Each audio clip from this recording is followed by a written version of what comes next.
नमस्कार, आपण पाहताय रत्नापूर न्यूज. रत्नापूर न्यूजमध्ये आपले स्वागत आहे. लातूर मध्यवर्ती बस स्थानकातून आजपासून बस फेऱ्या पुरवू. प्रवाशांची सोय झाल्याने प्रवाशांनी केले समाधान व्यक्त. गेल्या काही महिन्यापासून सोलापूर, कोल्हापूर, उमरगा, मुरुड, धाराशिव जाणाऱ्या बसेस बस स्थानक क्रमांक 2 वरून सुटत होत्या. पण नागरी हक्क संघर्ष समितीच्या आंदोलनानंतर त्या पूर्ववत आज सोमवारपासून मध्यवर्ती बस स्थानकातून चालू झाल्याने हे बस स्थानक प्रवाशांनी अक्षरशः भरून गेले. आज सकाळपासून वरील प्रमाणे एस.टी. बसेस मध्यवर्ती बस स्थानकातून चालू झाले आहेत.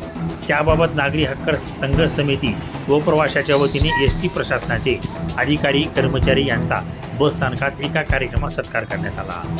या प्रसंगी विभाग नियंत्रक अश्वथी जानराव, डेपो व्यवस्थापक राठोड तसेच नागरी हक्क संघर्ष समिती भाई उद्धव गवारे, अशोक गोविंदपूरकर, वसवंत बर्डे, सूर्यप्रकाश धूत, विश्वंभर भोसले, राजकुमार रायवाडीकर, विनोद कटके, लाला सुरवशे, आबासाहेब शिंदे, दीपक गंगणे, आकाश कांबळे, नंदू पाटील, बसवराज दुर्वे आदी उपस्थित होते.